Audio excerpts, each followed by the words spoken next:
Repair under these circumstances really isn't possible, because you either have to cop to something that isn't true, which is terrible for your soul, or then they're going to turn around and say, I guess you weren't who we thought you were. But who cares what they thought you were, because it's all distorted, good or bad. Incompetence is bad enough when it gets weaponized, right? So you have encountered this, even if you haven't actually used this term.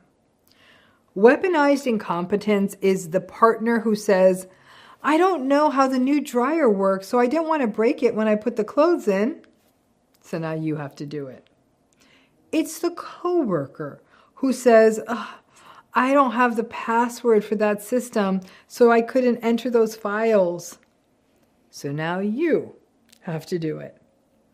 It's the family member who says, I don't have their flight information. Nobody ever tells me anything, so I don't know when to pick them up. So now you're the one rushing out to get them. So you kind of get the idea, right? It's often this incapacity or lack of capability that a person falls back onto so they don't have to do something. And then someone's got to do the thing, right? So you may be the one having to take on the onus of the thing that they cannot do. The whole weaponized incompetence thing has a passive-aggressive vibe, a sort of vulnerable, narcissistic thing happening. The weaponized incompetence is where the sullen, petulant victim stuff meets entitlement, meets not taking responsibility.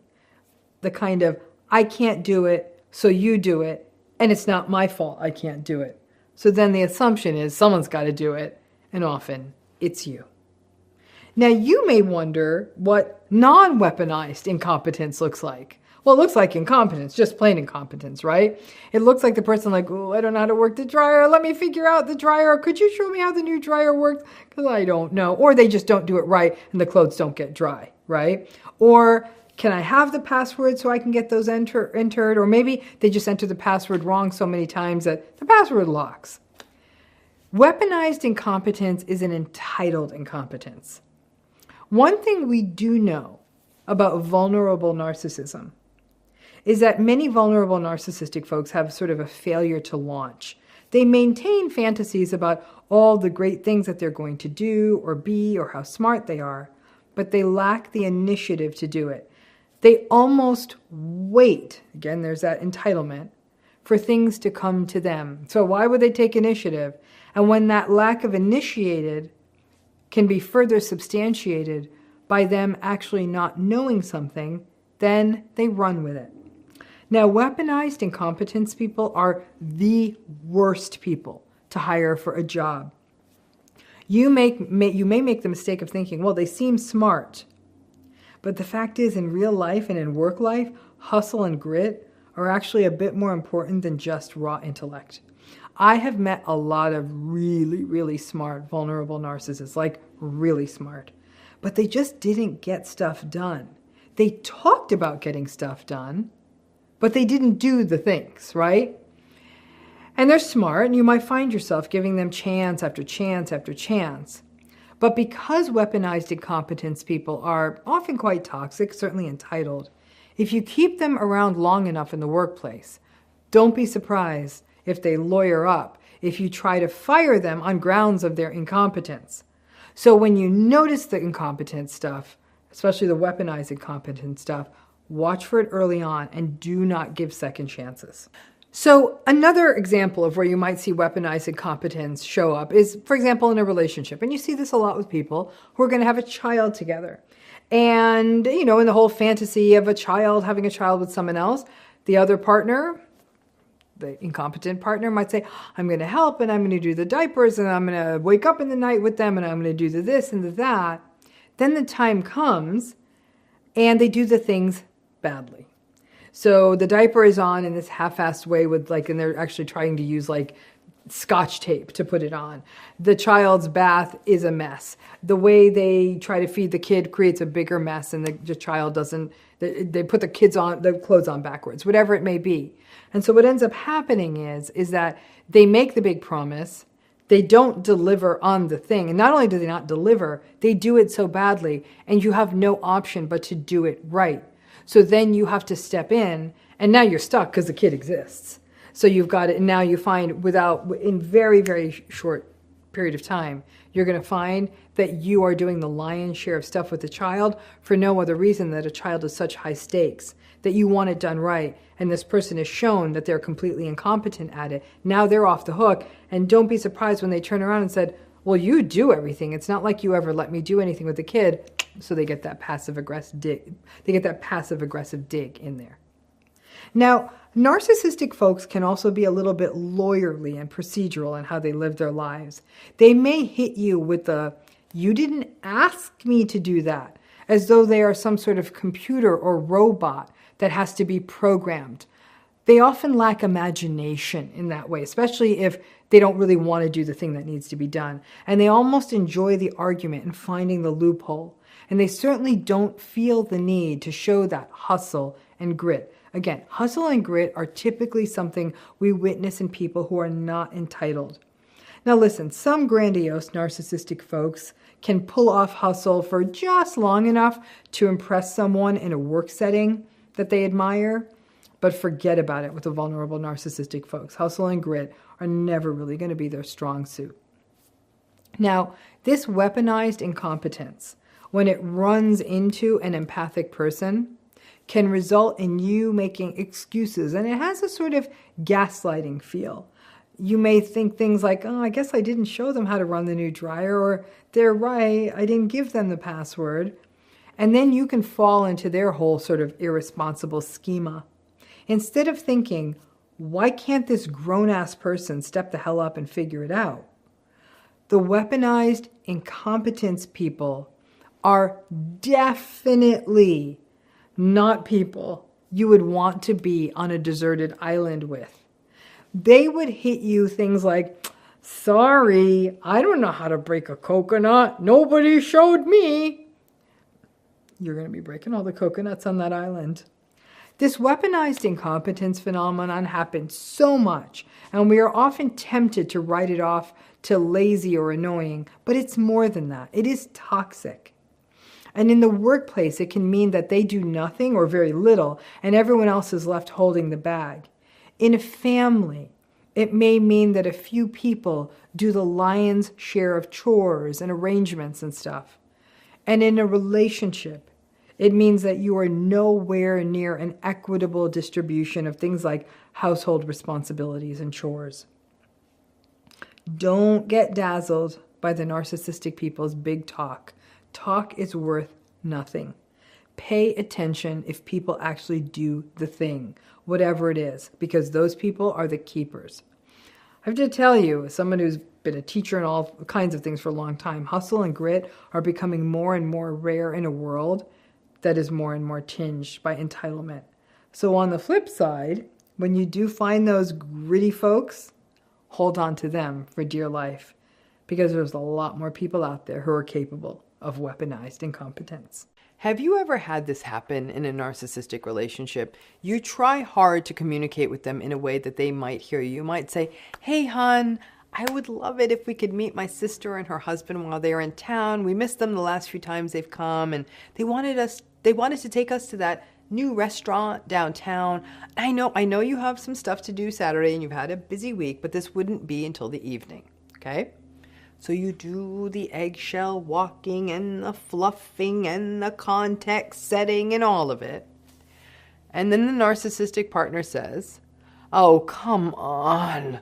The thought of listening to your brother-in-law yammer on about his new business, and you barely even like your sister, and you know how hard I've been working, and I know you're going to make it about me and how I don't want to see them and I'm the bad guy. But you know what? It is selfish after the week I'm having to expect me to have dinner, blah, blah, blah. You know the deal. You can fill it in. And because fully cutting the trauma bonds and getting to radical acceptance is not easy, especially if there's lots of ties that bind you in this, you are hurt and it stings. And you hate that your life is so isolated, and you even think, damn, what am I doing in this relationship? It is not good for me. Then Friday rolls around, okay? and your narcissistic partner turns around to you and says, hey, babe, yeah, my week is settled down. It's good. Like the deal ended up working out. Let's do it. Let's get together with your sister. I know she means a lot to you, and I've been wanting to try that place. It'll be fun. Oof, right? Many people will just be happy about that. You might even think that this is the narcissistic person showing empathy, saying things like, I know she means a lot to you. You might even be elated. You might even get mad at yourself for second guessing your partner, or think you're being dramatic about even fantasizing about a life without being in this relationship, and think, see, narcissism, schmarcissism, my partner sees what matters to me. Well, the more this happens, the less happy it will make you. But for a long time, it becomes the rhythm of the relationship. The narcissistic people kind of come out with disappointment or just straight up shock and awe, showing you who's boss. And then once they establish that hierarchy yet another time, and you once again adjust to the disappointment, they'll pull back and say, okay, I'm so nice. You can have your way on this. As though they are doing you a favor when you are actually saying, hey, some decent people want to take you out to dinner and I care about them. But this example, this particular back and forth, which can just be about everyday stuff. I've talked about this idea of the perpetrator-rescuer dynamic. You may not think that, those words, perpetrator, that feels so severe. But this stuff wears you down. You get accustomed to the cycles of disappointment and redemption. And it's not just disappointment. Sometimes the thing that they're saying, we can't do this, or I am going to do this, or I'm canceling this, will throw you into a panic. And you start wasting resources to solve the problem and the issue that is being raised. Just to have them say that, oh, that's no longer a thing. So you pop in and out of panic all the time in one of these relationships too, which is definitely not good for your health. This is a very, very difficult way to co-parent with someone because while you as an adult may be able to ride the wave of disappointment and after enough time may realize that they will always come around, but you have to white knuckle everything in your life and keep people on ice or plans on ice until the last minute. This is hard enough for an adult. But for a child who is always having to wonder until the last minute if things will work out, it is an unsafe, perilous, and uncomfortable experience. And it can be hard as the other parent to navigate your children through it and not end up trying to almost normalize it. Now, narcissistic parents will do this to their kids. And if you had a narcissistic parent, you know exactly what I mean. The parent may say no or give you the cold shoulder or the silent treatment and then come around. And a kid doesn't have the same capacities as an adult, and they also have many more vulnerabilities. So the child may feel so grateful that their parent agreed or did the thing at the last minute. And this can really firm up that trauma bond for kids. In fact, this parent that keeps them hanging and then comes through can often feel more heroic than the parent who predictably follows through and doesn't use this tactic with them, which can be heartbreaking if you're the consistently protective parent. I've shared the analogy that author Rebecca Humphreys has talked about so many times, the narcissistic relationship as someone who you meet and then the sensation of getting to know them it's like being whisked to the top of a 100-story building. And it's exciting and the view is beautiful. And just as you're settling into their arms, they push you off. And in the terror of falling, you finally see what this really was until they catch you just as you're about to hit the ground. Your seducer becomes your perpetrator, becomes your rescuer. And that means you're attached to a very dangerous, confusing, slippery creature. And you find yourself not only forever vigilant, but also self-blaming. Now, the dynamic this video about is different. It is about you voicing a need or a want or an idea, having it shut down, being shamed about it, You may be feeling guilty, being made to feel guilty or angry, or even thinking, this relationship is not good, or this person is not cool, this isn't safe. And then that person does an about face and says, "Oh, actually, I will do this for you." So they get to portray themselves as a kind, accommodating person. And for most of us, right, we just want the thing we wanted to work out. And we're also invested in retaining the attachment and all that cognitive dissonance stuff, and, sort of not feeling that tense state all the time. Well, most folks don't point out that pattern of like, well, why were you so terrible to me when I brought it up in the first place? We don't bring that up. We're just glad it worked out. Now, narcissistic relationships are not about communication or sharing or growing. They are about tactics and survival. So, every decision by you has to be calculated. And this happens after radical acceptance, where you are actually informed by what this personality is. And before you get it, you may just be learning to hold back more and more and blaming yourself.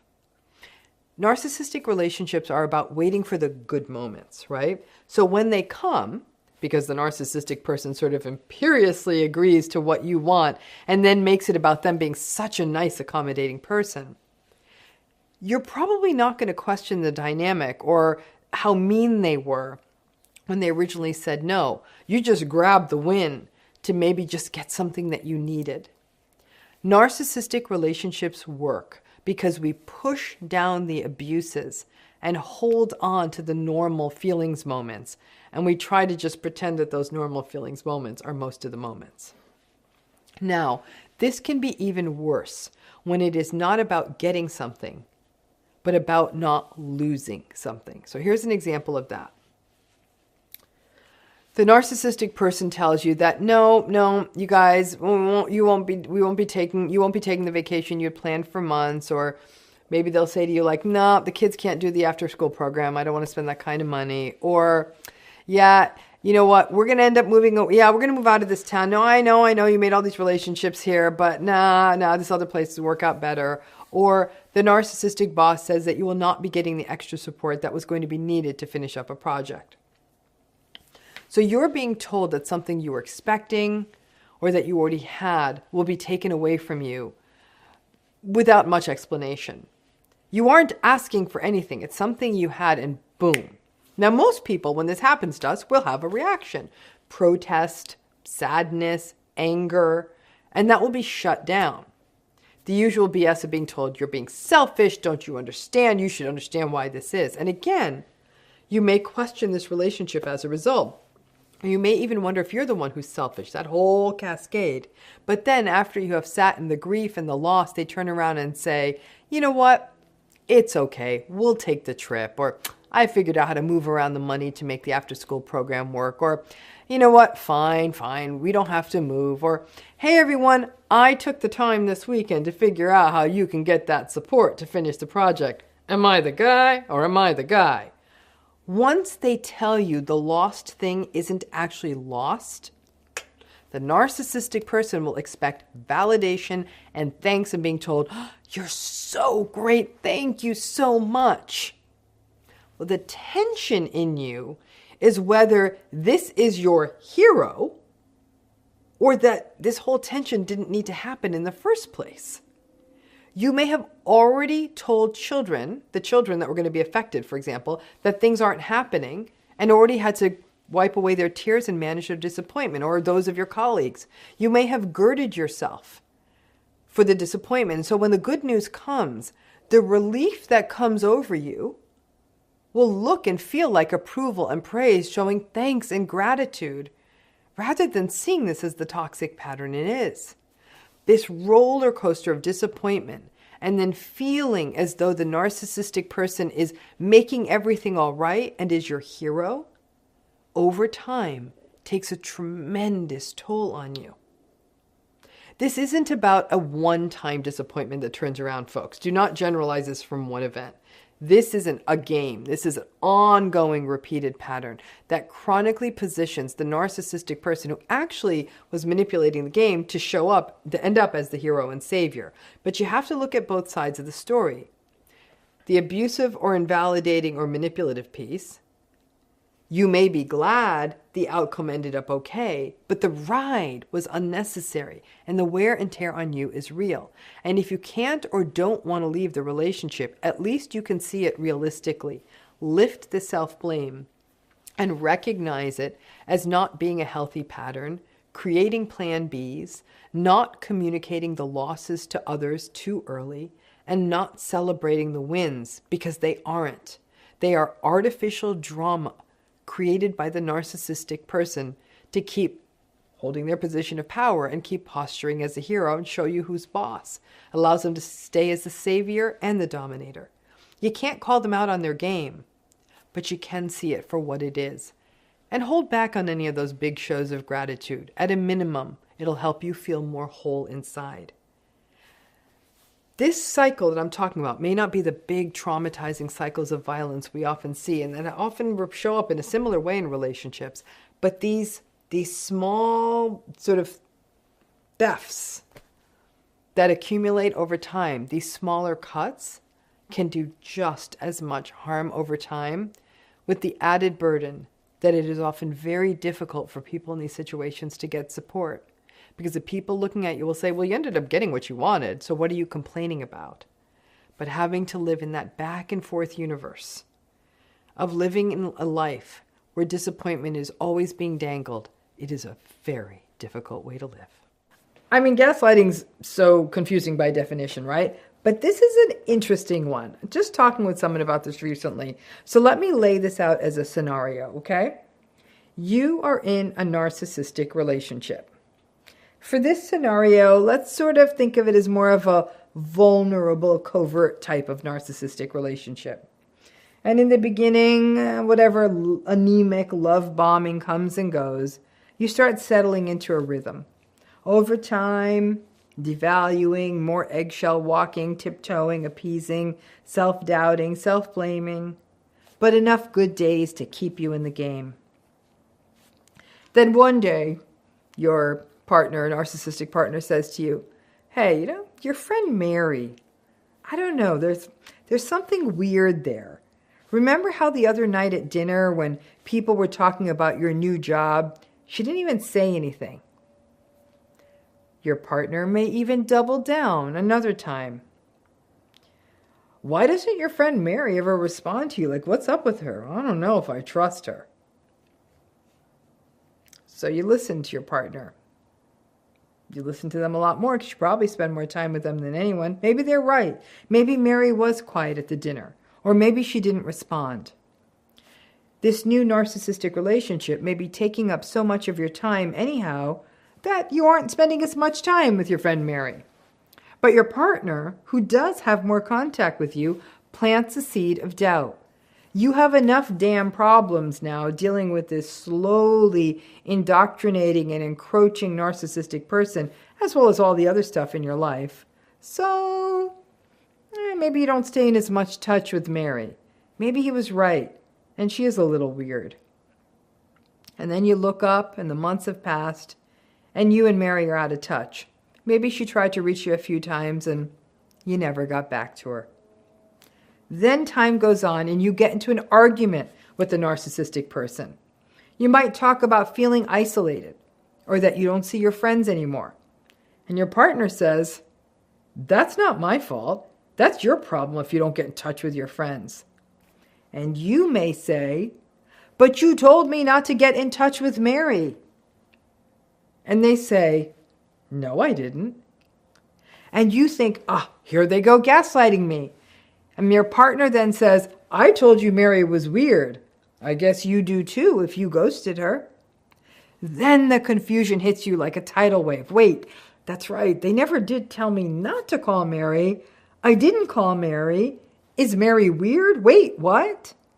Now you're really confused. Isolation is a key element of all toxic relationships. It makes gaslighting more potent if there are no dissenting voices to the narcissistic gaslighters. Now, the malignant narcissistic folks, they go in fast. They just isolate you, right? They put trackers on you. They cut you off from the world. That's the kind of isolation we see in dynamics such as coercive control. However, in other forms of narcissistic relationships, it's a more insidious form of isolation. Often in those relationships, they don't just tell us to not call our friends or family. They just aren't supportive of those relationships. They make digs, comments, may even make us suspicious of these folks. Remember, you're already doubting yourself because of the narcissistic relationship. But you also may not get it, and you may want the relationship to work. So they may play on a plausible seed. For example, you may have been competitive with a sister, but it was healthy competition. And the narcissistic person may take that seed of competition and play upon that dynamic. So they don't directly say, don't call your sister, don't spend time with your friends. But there's a sort of disapproval hanging in the air. As though if you did spend time with these folks, you know you'd be criticized or questioned. Things like, why are you choosing to spend time with someone who's weird? What's wrong with you? Or what is up with you? Like, is it so important? Your sister's always so competitive with you. Like, what's that about? And you may have even initially pushed back on that narcissistic person's critiques of your friend. But if the narcissistic person is a louder and more consistent voice, and you couple that with the destabilization of the gaslighting and the manipulation, the narcissistic voice is going to win. With each day in a narcissistic relationship, self-doubt grows, and they climb into that and are better able to control and manipulate.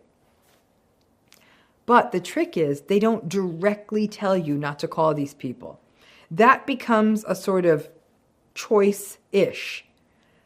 We often take the path of least resistance. It's the path that will lead to the least messiness in your narcissistic relationship.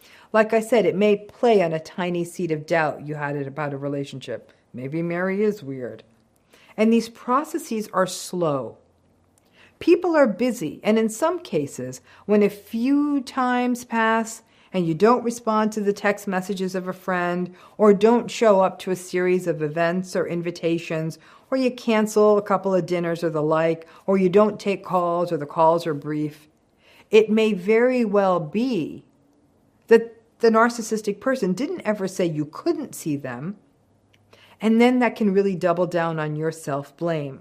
You'll say, I guess they didn't tell me to not call them. Oh, and maybe I'm also blaming them for all the other stuff too. A narcissistic relationship is one where there are no straightforward choices. Calling a friend for dinner isn't just calling a friend for dinner. It's also having to listen to criticisms of the friend, suspicions of them and your friendship, painting you out as foolish for wanting to see them. The time with the friend being designated as a waste of time. After a while, especially since these relationships wear you down so much, it may just boil down to, maybe they're right. Maybe she isn't good for me, and is it really worth it just to have dinner?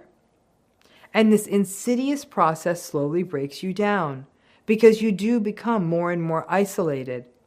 And not in a way that seems like the in-your-face isolation of coercive control, but something more gradual.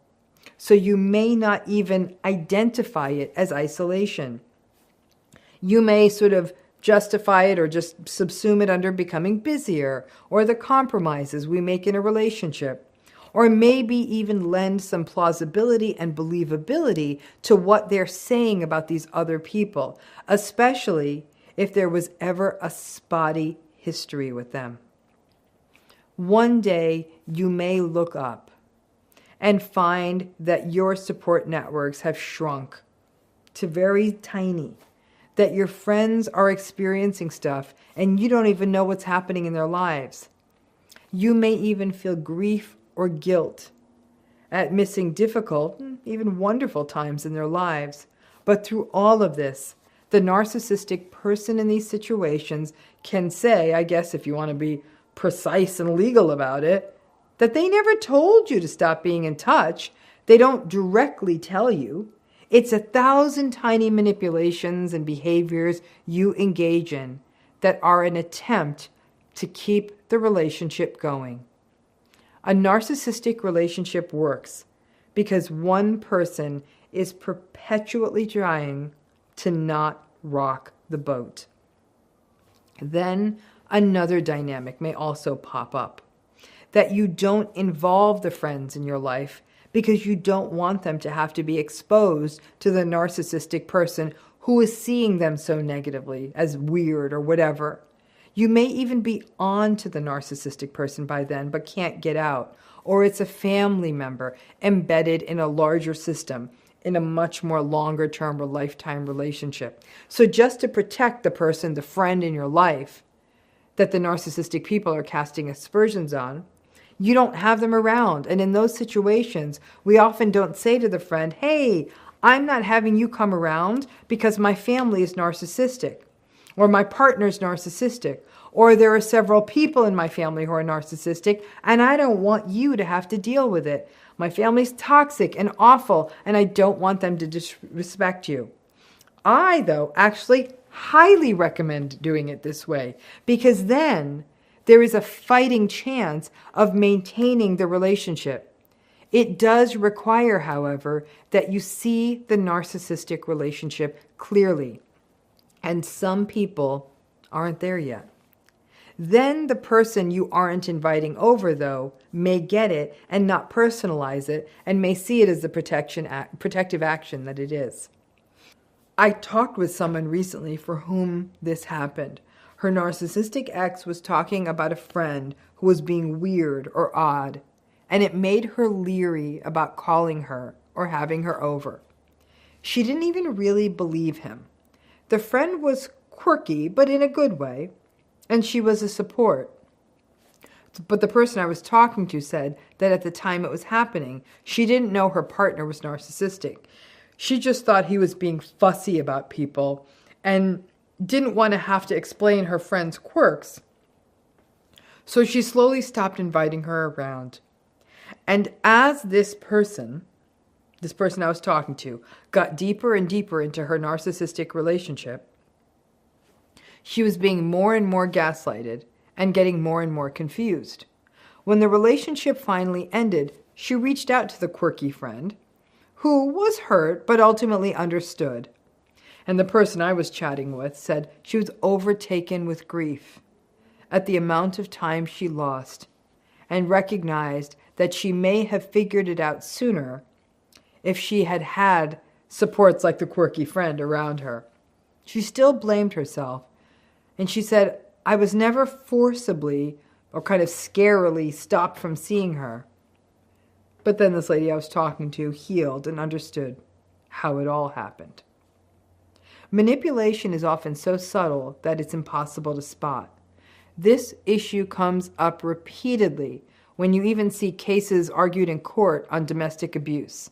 You'll hear people saying, well, why didn't you say something? Why didn't you leave? But without understanding the dynamics of coercion, and the law has not yet caught up, it makes sense why people don't leave. And since many narcissistic relationships are not so severe that the dynamics of coercive control are in place, it's the tiny things, the bargains we make in our minds, the little hassles we don't want to deal with, the loved ones we don't want to have to repeatedly defend, the energy we don't have. They are clever enough to not say it outright, but can't see your friend, but get the same result with you in the hot seat. But this is why getting it is so important, so you can see these dynamics when they show up. And if you are stuck having the narcissistic person around, at least foster the workarounds so you can continue to be in the friendships and other relationships that not only matter to you, but that are going to be absolutely essential to your healing.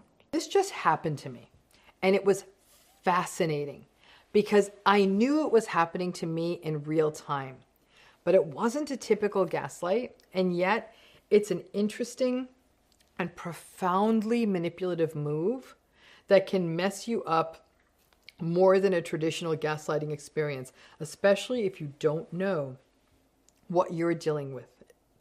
Again, I can't even come up with a name for it. It's a hybrid gaslight, an inverted gaslight, a reverse gaslight. It's a manipulative mess. I'm just not sure of the name. This experience happened actually for me in a workplace relationship, but I could easily see how it could happen in any kind of narcissistic or manipulative relationship, family, partner. In my case, it was someone who was accusing me, bold-faced accusing me of things that were untrue. I knew they were untrue, right? They were omitting key facts and then painting a really distorted narrative of me as someone who is disloyal and shirking responsibilities and being obtuse and not being open and honest, okay? The events the person was talking about were untrue. These accusations were untrue. I knew they were untrue, and because of that, I was able to be more gaslight resistant. I knew the other people, it was a group of people, I knew the other players in the group, and only one of them was messaging me, and I knew this person had also been given an untrue narrative by some of them. Untrue or not, it still wasn't okay, right? I was being accused of something that was actually patently untrue, and then I was being told things like I wasn't a team player. It's gaslight in its purest form.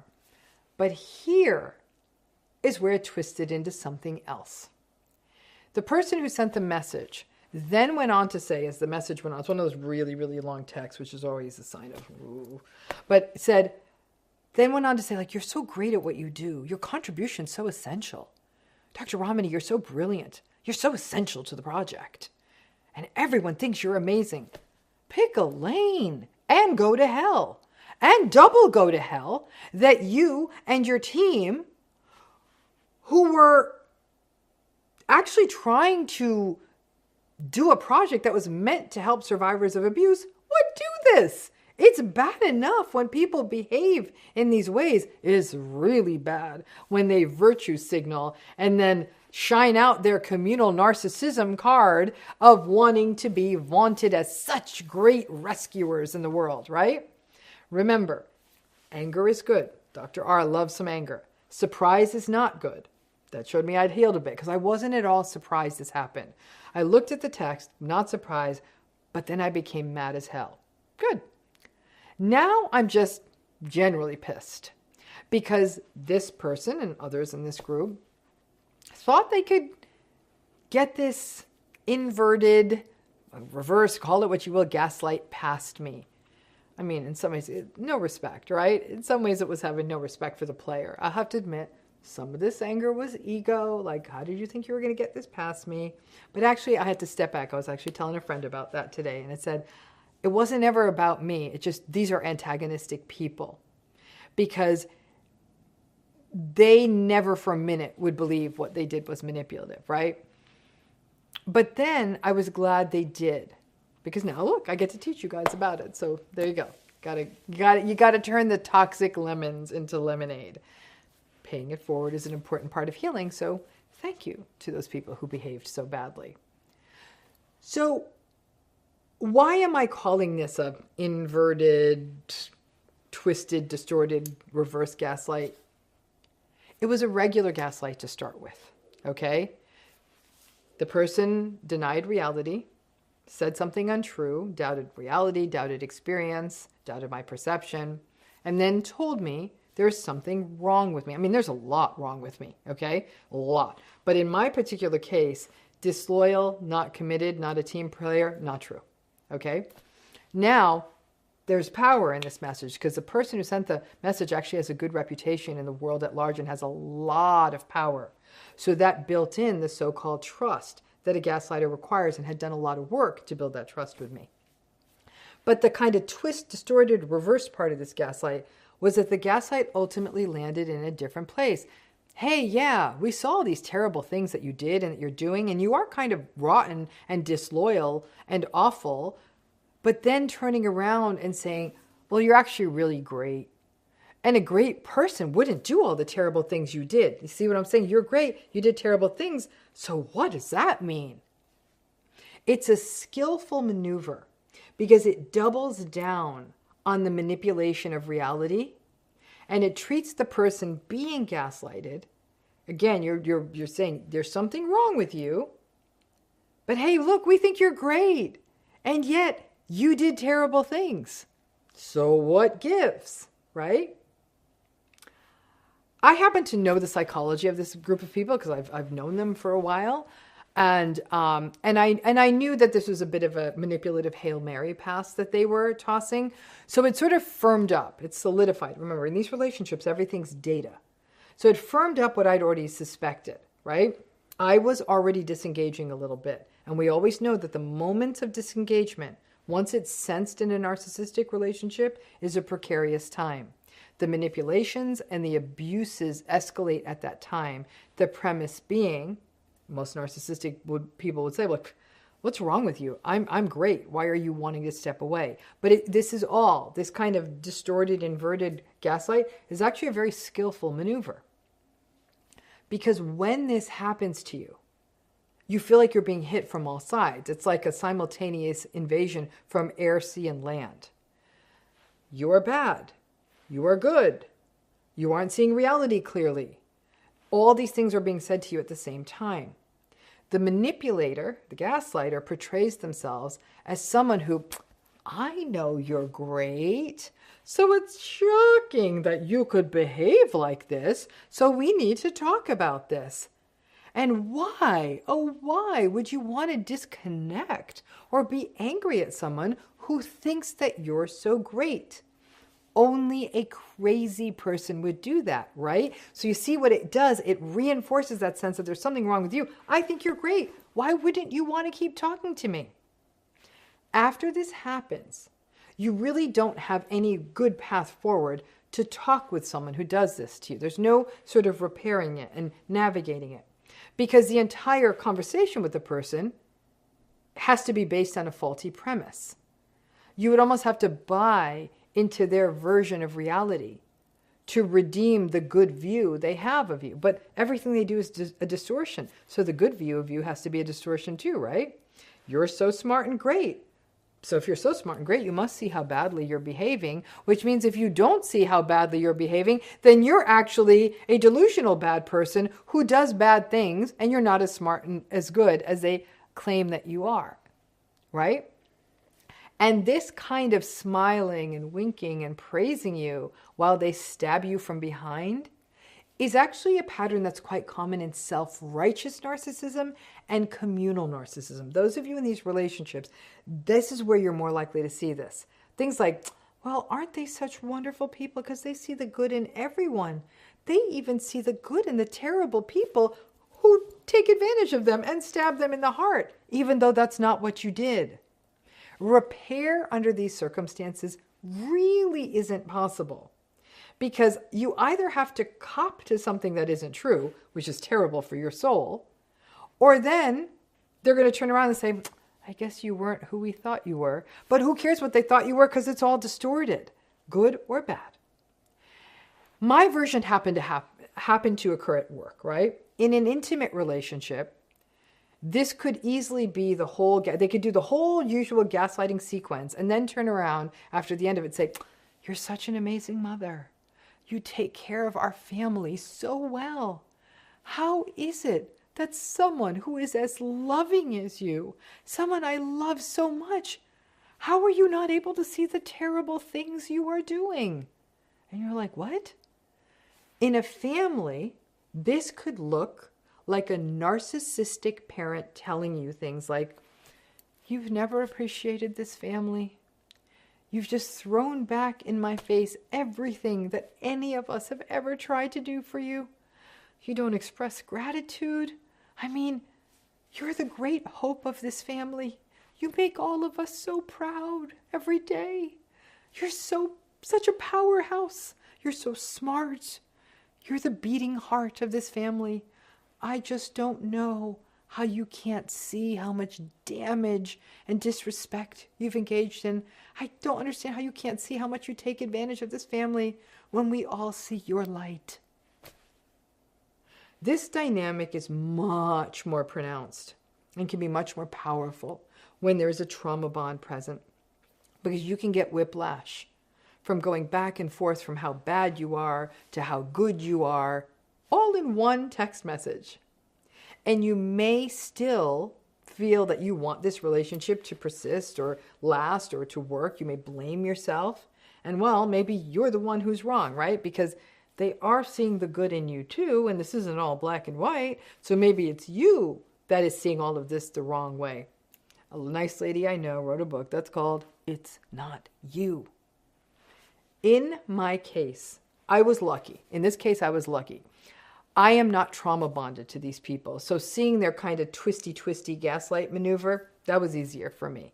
There's no major attachment disruption. If I never saw or heard from these people again, I would be fine with it. It wouldn't change my life. But the message did stick in my head because that's what manipulative stuff does, even if you don't really care about the person. It's like a heavy meal that feels really gross in your gut, and you can't wait to crap it out of you. But it's taking a minute. And so it sort of feels heavy and awful. This message stuck because it was so manipulative. And as a sort of added narcissistic cherry on top, like I said, the person who sent the message is somebody that a lot of people put on a pedestal. Again, this is what happens in these relationships, which also fuels that sense of injustice, which is the core of not only what happens to these relationships, but can impede healing. Had I not, because my full-time job is understanding these dynamics, had that not been it, the sender's power in the world and everyone adoring this person would definitely have led to a lot of self-doubt for me. On this channel, you'll know that there's all kinds of videos such as the anatomy of a narcissistic text message and tons of videos. We have courses about gaslighting. But this kind of twisty-turny gaslighting takes it to another level because the good things they are saying about you may be true.